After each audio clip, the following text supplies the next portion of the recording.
Un médecin russe, conscience éthique, responsabilité professionnelle et lucidité après le décès. Le témoignage de l'esprit identifié comme un médecin russe, présenté dans la deuxième partie du Ciel et de l'Enfer, offre une réflexion profonde sur la responsabilité morale associée à la connaissance technique et scientifique.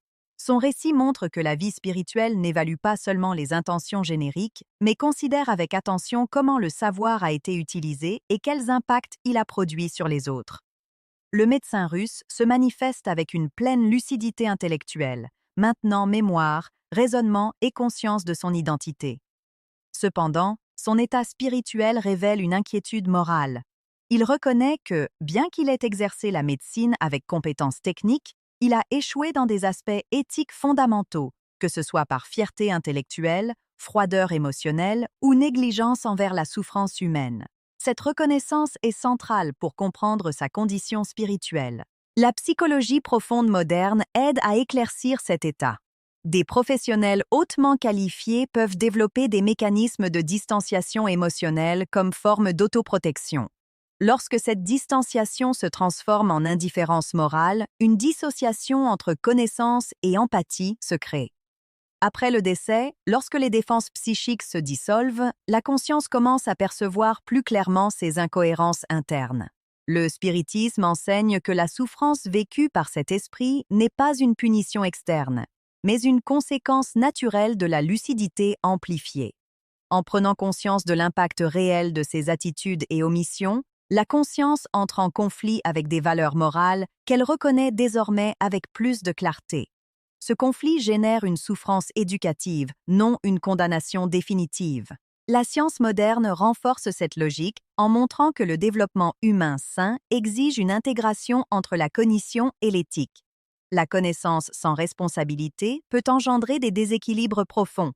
Dans le domaine de la conscience, ce déséquilibre se manifeste comme un inconfort moral qui ne se résout que par la reconnaissance, un repentir sincère et un changement intérieur. Un autre point important du témoignage est l'absence de révolte. Le médecin russe ne nie pas sa responsabilité ni ne cherche des justifications externes. Il comprend que sa condition actuelle est le résultat direct de ses choix et de la manière dont il a exercé son savoir. Cette acceptation lucide est le premier pas vers le progrès spirituel. Le spiritisme montre, avec ce récit, que plus la connaissance est grande, plus la responsabilité l'est aussi. La vie spirituelle ne demande pas une perfection immédiate, mais une cohérence entre ce que l'on sait et ce que l'on fait. La souffrance surgit lorsqu'il y a une distance entre ces deux pôles. Ce témoignage renforce également que l'évolution spirituelle n'est pas interrompue par l'erreur. La reconnaissance consciente des échecs ouvre la voie à l'apprentissage, à la réparation et à la croissance. Le médecin russe n'est pas condamné, mais en processus de réorganisation intérieure, se préparant à avancer à partir de la compréhension acquise. Réfléchir à ce récit est particulièrement pertinent à une époque de grands progrès scientifiques et technologiques. Il nous rappelle que le véritable progrès ne réside pas seulement dans le fait de savoir plus, mais d'agir mieux.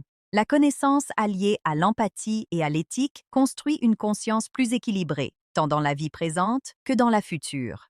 Si ce témoignage vous a aidé à réfléchir sur la responsabilité, l'éthique et l'utilisation consciente des connaissances, aimez, partagez et laissez votre commentaire.